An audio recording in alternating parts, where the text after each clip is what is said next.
Hello, I'm Alex Mozet, and welcome to Winner Take All, where we talk about the constant battle to fight back and win against big tech monopolies. We got a few great topics today. Sequoia has announced what they call a crucible moment. This is a game-changing moment, as Sequoia would describe it, for the venture capital industry, taking a classic knock against VCs not being able to innovate, even though they're investing in all this innovation. They believe they have found that truly disruptive model. We're going to talk about that and some of the interesting parallels that I think it shares with AngelList. Rent the Runway is public, not a platform. Stock is not doing so hot. We're going to dig into that. And then there's a couple themes here around this convergence between linear e-commerce and marketplaces, and how can even just linear businesses and platform businesses work more closely with one another. I got a couple examples of marketplaces around retailers, around then value-added services into marketplaces, and I think it's a really great perspective of seeing how both sides of the aisle can work together to both benefit their own respective models and share synergies. So, first topic is the Sequoia news. So, where is that? So this is on the Sequoia blog. The Sequoia Fund, patient capital for building enduring companies. Basically, ironically, innovations in venture capital haven't kept pace with the companies we serve. Our industry is still beholden to a rigid 10-year fund cycle from the 1970s. Let's see, did this thing just cut out?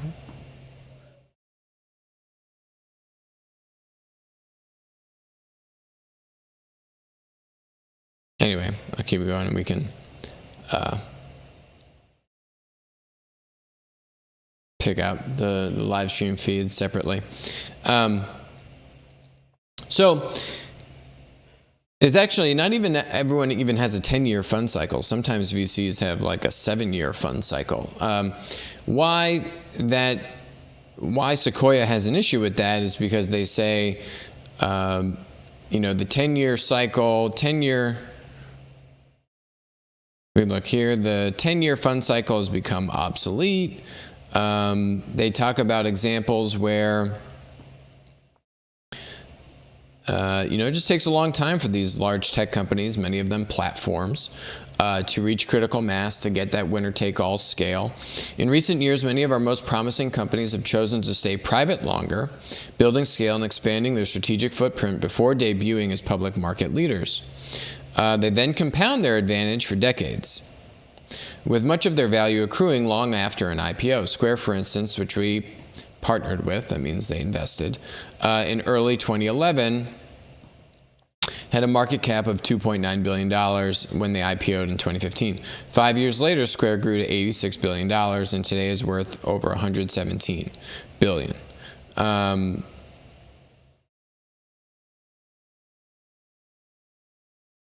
So there's a little chart, not in this article, but in this article. This is from PitchBook, where they do a good job saying, Sequoia portfolio companies with most valuation growth following IPO. This is to put some numbers against Roloff, who's one of the main partners there at Sequoia. So for Meituan, they exited. This is actually their biggest, their biggest home run. Meituan Dianping in China, in the food delivery and ride sharing space. Exit value of $48.6 billion, current market cap of $226 billion. I think that's the value of maybe what their current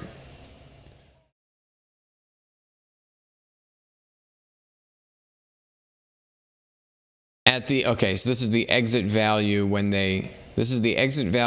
they IPO'd versus the current market cap. So, IPO'd at 48.6, now worth 226 billion. ServiceNow IPO at 2 billion, now worth 136 billion. Square, this was the example Roloff gave, 2.7 IPO, now worth over 120. Snowflake IPO 29, now at over 100 billion. Zoom IPO at 8.9, now over 80 billion. So basically saying, what Roloff is saying, hey, a lot of these companies are staying private longer. We've seen that huge influx of, hedge fund capital and growth stage capital to put massive fundraisers into these companies before going public. And then once they do go public, they still have, many years to take advantage of the competitive advantage that they've built. And a 10-year fund horizon limits Sequoia's ability to, as they would say, act as the best partner with the tech startup, but also, somewhat more importantly, to get the best return on their money for both themselves as GPs as well as, for their investors, their LPs. So what is Sequoia proposing to do? They have now said that basically we are going to have one massive fund. We are breaking with the traditional organization based on fund cycles and restructuring Sequoia capital around a singular permanent structure called the Sequoia Fund. And basically, our LPs will invest into the Sequoia Fund, an open-ended liquid portfolio made up of public positions in a selection of our enduring companies. The Sequoia Fund will in turn allocate capital to a series of closed-end sub-funds for venture investments at every stage from inception to IPO. Well, I'm going to break that down, so don't worry. Proceeds from these venture investments will flow back into the Sequoia Fund in a continuous feedback loop. Investments will no longer have expiration dates. Our sole focus will be to grow value for our companies and limited partners over the long run. So what does this mean? Basically, if you are now an investor in Sequoia, you are not invested in Fund 1, Fund 2, Fund 3 that has a specific strategy that's focusing, on a specific vertical or a specific theme, etc. You are now just instead investing into one massive roll-up called the Sequoia Fund, and you can exit and enter that fund with Sequoia having to worry less about when it's going to exit its positions in particularly its private investments as a result of its investors coming in or coming out of the mega fund, right? Obviously, there's a lot more detail to it than what they're disclosing here. But what this is doing is this is giving their portfolio managers that are managing the closed-end vertical specific funds. Those aren't going away. What they're changing is the capitalization structure, essentially, of their closed-end vertical specific funds to say, hey, you know what? Fund manager, we just want you to get into the best companies. And, oh, by the way, with this positioning on Sequoia Fund and not having a 10-year time horizon, this should be a differentiator for Sequoia in the market with the tech startups, right? Because now Sequoia can say, we're the best partner, we're here for the long term, no one else has this fund structure, or is it no one? I'm going to get to that in a second. You should choose us, not anyone else. Hey, fund managers, just do your job. You don't need to worry about timing the exit. When is the best time to exit your position in the company? What happens, right? You go raise a fund. You really got to deploy that money somewhat fast first couple of years, because then the way you do your fund is you make your initial investments. And you got to get those out in the first couple of years. And then you save a good chunk of your capital for follow-on investments, right? So you say, I put money into 10 companies. These few are doing really well. Let's put more money into those. and then some of the companies aren't doing as well, and then you don't continue to invest. You just try and get your money back from those that aren't doing as well. So you're then doing follow-on investments after the first couple years, and that's kind of the cycle. Sequoia is now removing the pressure, the time horizon pressure, and just saying, let's get into the best companies. Let's continue to support the best companies and obviously put more money into those companies. But we don't need to worry as much as saying, oh, well, this company isn't going public as soon as we'd like, or now that they are public, we have to exit our position because our LPs want to, close out, get all their money back. Now they're kind of extrapolating away a lot of those kinds of issues or concerns or pressures for the reasons that that Roloff has laid out here. So basically, yes, Sequoia is trying to act like their namesake, a sequoia tree. If you're not familiar with the sequoia tree, these things are massive. It's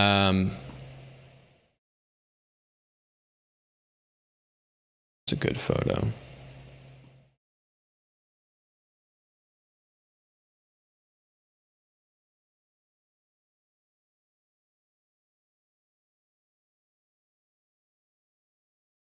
These things are huge, and they can actually live to be 3,000 years old. Gorgeous trees. Look at those things. And that is Sequoia's namesake. So really trying to live up to the ethos of the longevity of the tree, and remove these timelines from their investing horizon. Which is interesting because there's another company which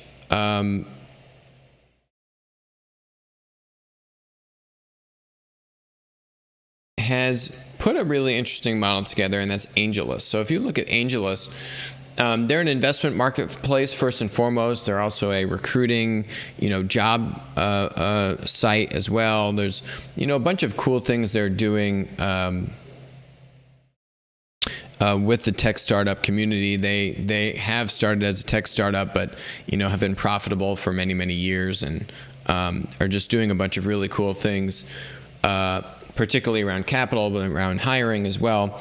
But this thing's called their rolling fund, which is a new concept. So fundraise publicly and continuously. Your LPs subscribe quarterly, so you can accept new capital and never need to raise another fund again.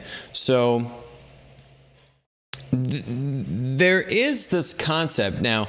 AngelList could have some negative stereotype. Oh, it's an investment marketplace. It's not as private and exclusive as a Sequoia, which has all these personal relationships and not everyone can get in, right? All these kinds of things. Whereas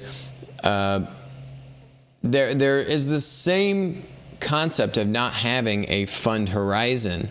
For them, they're saying, hey, you can just have a rolling fund. Investors can just continue to invest, and you never need to raise another fund again. So it's just evergreen, which is somewhat similar to what Sequoia is talking about. Doesn't have as much of the gravitas and we are Sequoia,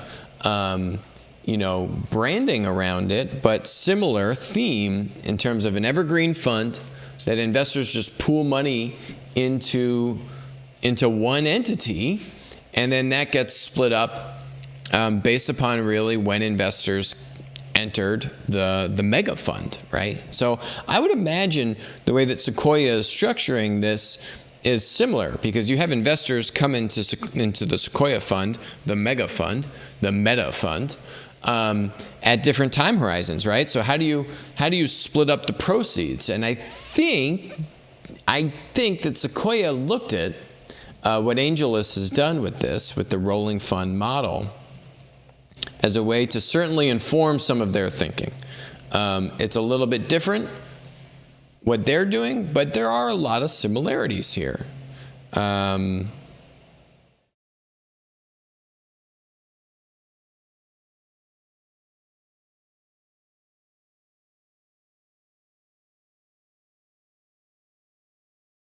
It doesn't talk as much about the thing never expiring as Sequoia is putting the emphasis on it. But again, a lot of similarities.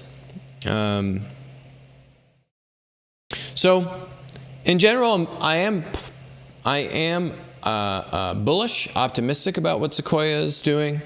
Clearly, these VCs needed to do something with the just huge influx of other capital that's come into the tech startup investing foray. And so I like that they are leading the charge and at least trying something and doing it in a pretty big way. Last note, which they touch on right at the end of the article, is that we are also becoming a registered investment advisor.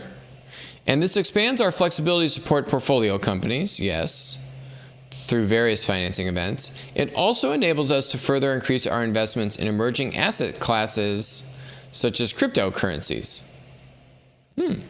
Interesting. So now they can go, is Sequoia becoming a crypto investor? That could be an interesting way to just park some cash if they've got cash, just sitting around waiting to be deployed. Maybe now they can just go park it in some emerging altcoins. Because now they have full discretion. They can do whatever they want with that money, right? They've basically said, we are not going to tie our hands to how we deploy this money. If you are giving us money, Sequoia Fund, you give us full title to basically do whatever we deem appropriate with your money. That's kind of the new Sequoia pitch. See how it goes. Okay. Next topic is the Rent the Runway IPO. Rent the Runway, say that 3 times fast. Just went public in the past week or so. Opened at a little over $19 a share, is now down, roughly 15%. There's been a lot of hype on this company over the years. A lot of hype. A lot of kind of glitzy names around it. And so now we kind of get to see what the goods are around it. Here's the information's article. No profits, no growth. Rent the Runway valuation hinges on hope. Yikes. Got some teeth here. A little surprising from the information. You would think they would have softened it a little bit, just kind of given the ilk surrounding the company. The pandemic has not been kind to Rent the Runway, sending revenue falling 9% over the first half of the year. And the company goes public on Wednesday after pricing its IPO at $21 a share. So it priced at 21. It opened it in low 19, and now it's actually even down more than 15% if you peg it to the $21 a share price tag, which gives it a $1.4 billion valuation. Its revenue was $158 million, so almost a 10x revenue multiple, and the company is not profitable, losing $84 million in the first half of this year. Oh, yikes. I mean, I'm not sure who's jumping up and down to get into this into this deal. For some reason,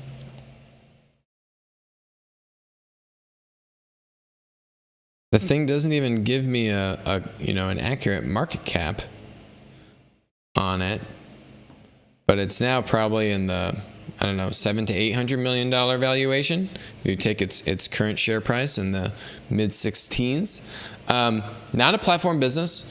What they do is they buy inventory and then they rent it. You get dresses and other kind of fashion clothes. If you're going to a party or a wedding, you don't want to spend $600 on a dress, or $600, something like that. You can rent it for, I guess, like $200 or $150 or something like that, right? Kind of, I feel like Rent the Runway needs to have a couple turns of the inventory, because they're not buying it for retail if it's $600 dress, but the couple turns of the inventory, and then hopefully they're paying back that dress, if not making a little bit of money. Once you probably get to 3 or 4 turns, then they're really making good money on the kind of per item basis.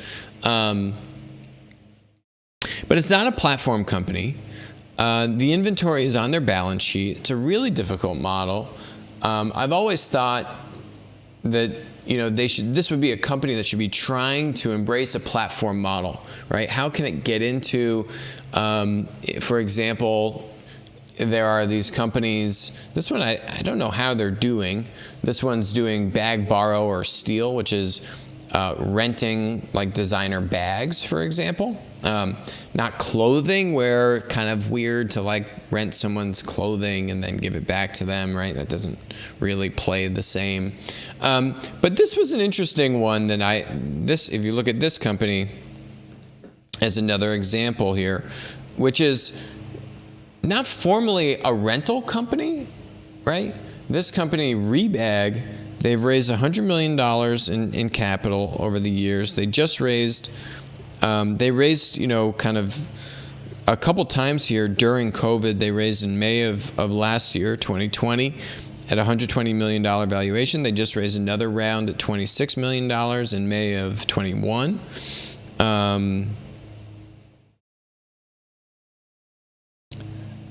And so it's secondhand, e-commerce, so sales, buying and selling, which we've covered a lot on the show. How secondhand clothing and fashion marketplaces are all the rave and are actually becoming their own industry. Rather than, there's new and then there's secondhand. And I think this is actually the dawn of an entire new industry, which, you would have hoped that a Rent the Runway would have been on that cutting edge, right? Like, why isn't Rent the Runway capturing the secondhand industry? They've been like the marquee kind of secondhand company, founded, I think, back in like 2009. So been around for a long, long time. Really haven't seen much business model innovation out of Rent the Runway, frankly. You'd think that they would have been able to try some things if they're burning over $100 million a year. This year, burning $80+ million in the first 6 months of the year. Yikes. That's a heavy burn. So you'd think you'd have some cycles to kind of do some business model innovation. Now, here's the cool thing, though. Right, so this is on Rebag. Now, so this is on the left here, sell your stuff. Get a quick offer. So they're gonna actually buy it and then resell it. Genius. And use their AI to like give you an instant offer. Love that. And then look at this infinity exchange. Turn in any Rebag purchase within 12 months for credit worth 70 to 80% of its purchase price to put towards your next. I love this, right? I love this. Why do I love this so much? Because it's saying you buy something secondhand on the site, you sell it back on the site, we'll give you, say, 70% of the value as a credit, and then you're going to recycle that money back into the platform, right? So as long as you're buying stuff that is holding some of the value, you're not buying like Zara that's going to go bad after you wear it 2 times, but you're buying stuff that retains some amount of the value. You're already buying it secondhand, so it shouldn't have a huge drop off in price unless you've really tarnished the thing, but I'm sure they've got like a quality control mechanism in here. This Infinity Exchange program is basically renting, but not called renting, right? Sell it back within 12 months. Interesting. Get a credit. I mean, it's basically renting. But they put the onus on you to put it back into the platform if you don't want it, yada, yada. I love it. It's basically a renting angle, not calling it renting, recycling all the money within the platform, so has really good lock-in. These are the kinds of things, right, that I'd want to see from a Rent the Runway. These are the kinds of things that if I'm looking at a linear business, which has good tech, good digital, but is hemorrhaging money, growth is like non-existent. They're actually down on growth and blaming COVID because people aren't going out as much. But people aren't going out as much, but secondhand sale marketplaces are booming. So rental is down, but where is the secondhand kind of e-commerce buying and selling play?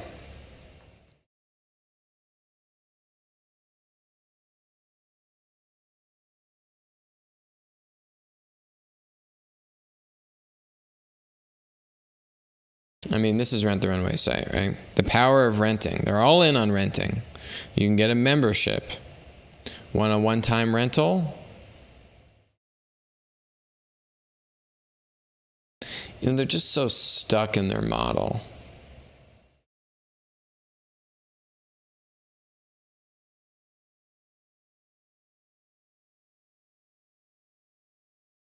And then here is buying. So if you want to buy this, it's X, or you can rent it, $0 if you become a member, right? So you join the subscription, the rental program. So here's all their options. But, it's all focused around, it's a very linear model.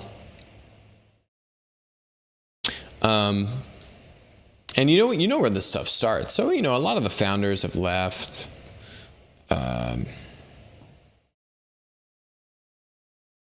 Actually, no. One of the founders left. One of the founders, she's still there, this Jennifer Hyman. I mean, good for her for sticking around all these years. Certainly has not been easy. Lots of ups and downs. I mean, these guys were high-flying in their first 5 years, right? Like, they were the darling child of the tech media hype bandwagon, and then they've kind of fallen out of vogue.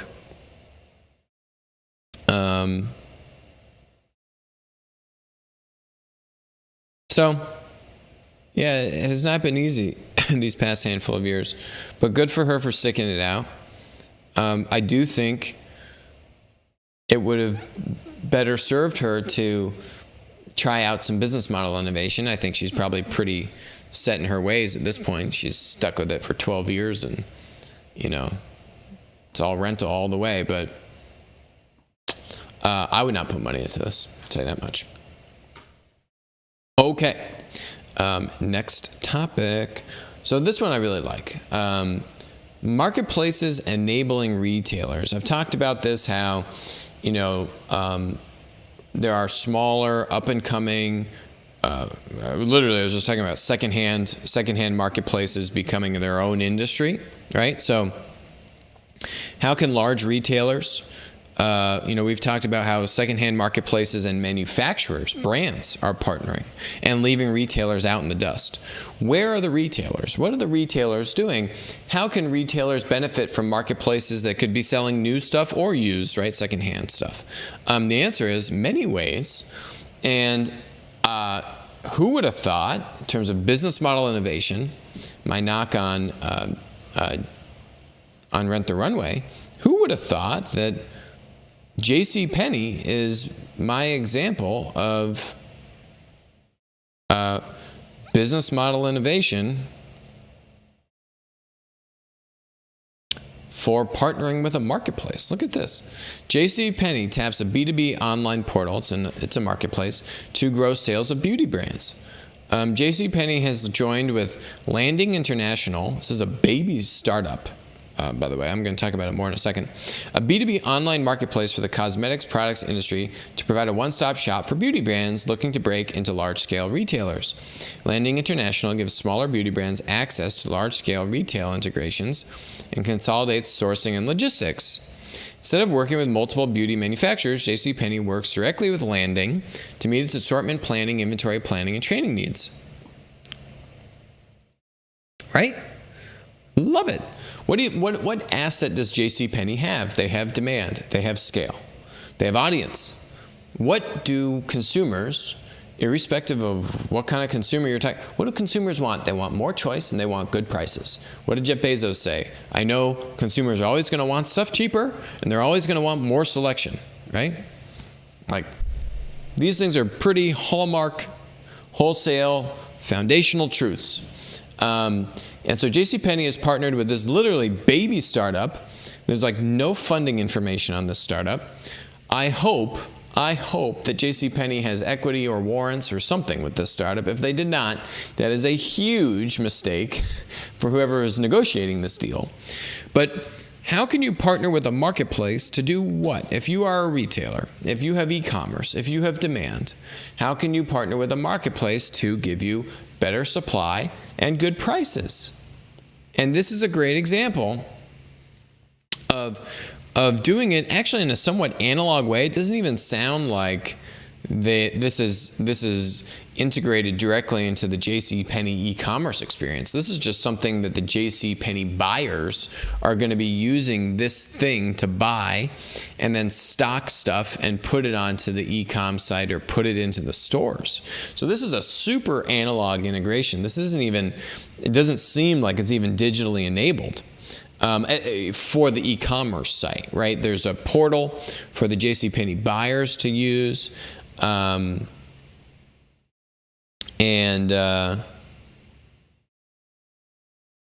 It's great. It's a great baby step example.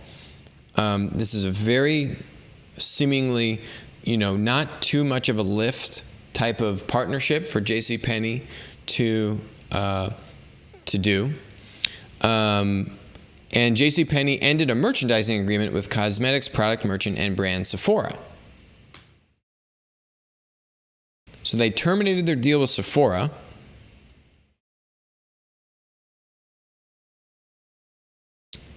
Oh, no, sorry. Sephora terminated its store within a store agreement with JCPenney and moved over to Kohl's. And then JCPenney has now done this deal with Landing, which I really like this deal. Now, this is just one example. If you are a large retailer with a strong e-commerce presence, what have we seen recently? We've seen activist investors go after Saks to try and decouple the e-commerce site from the analog store part of the business. Same thing has now just happened with Macy's. There was an article about kind of like the Macy's in the kind of Macy's equivalent in Australia called Myer, which has now a similar kind of activist threat to break off the e-com from the analog store. But this partnership that JCPenney is doing, is it going to impact both e-com and analog store?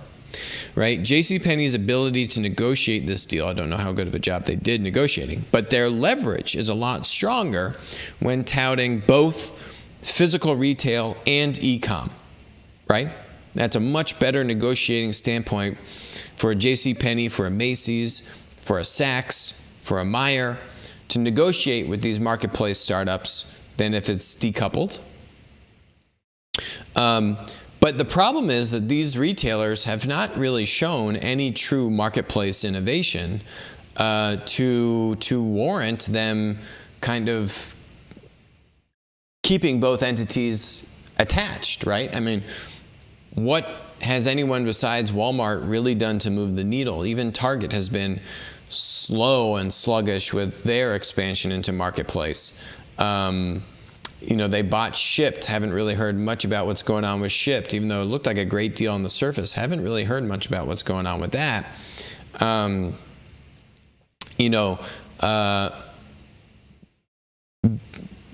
Best Buy kind of doing its own marketplace. There are very fringe examples, but there are so many small to mid-size, and there's certainly large ones, these marketplace startups selling new goods, used goods, a whole spectrum of products, secondhand product, that they need scale. And everyone's getting crammed down by Amazon and now to a certain extent Walmart. Why aren't large retailers that have strong e-commerce businesses sucking in the inventory and expanding the supply and product catalog and getting better pricing parity by doing partnerships with marketplaces that need scale. Those marketplaces will give you inventory, will give you better pricing capability, and you don't need to then deal with all the hassle of running your own marketplace, having to launch all your own third-party seller recruitment and management program. Let the marketplace handle that. What are you retailers good at? Having a consistent brand, curating the product selection, and you can work with these marketplaces to do that. This JCPenney deal is a great example of them doing it in an actually very low-tech manner. So I really love this this is the lowest of low-hanging fruit. There's so much opportunity in this space for retailers to work and partner with smaller up-and-coming marketplaces. You just haven't really seen much of it. So if you're not going to do anything with your e-commerce site that's innovative, then yeah, you do deserve for it to be broken off and given to more savvy management. But this is a great example. I love this example. Now, running that script in the other direction, marketplaces are capturing more and more demand. And how can other linear providers leverage that opportunity, right? So instead of a marketplace integrating into linear, how can linear integrate into marketplace? And I've got a great example to highlight exactly what I'm talking about. And that is this. Just unfortunately, the linear player is enabling the devil that is Amazon. Next Insurance targets businesses that sell and buy on Amazon. So this is a kind of new up-and-coming insurance provider called Next Insurance. The insurer is targeting members of Amazon Business Prime that use Amazon as their procurement hub and receive extra benefits. We believe Next Insurance offering products to Business Prime is another example of how this program provides value and benefits to members. Business Prime members can obtain Next Insurance quotes and then purchase general liability, professional liability, workers' comp, commercial auto, and tools and equipment coverages. In cooperation with Amazon, Next Insurance is offering an exclusive 10% discount on general liability and professional liability policies. Next Insurance has raised a lot of money, over $800 million.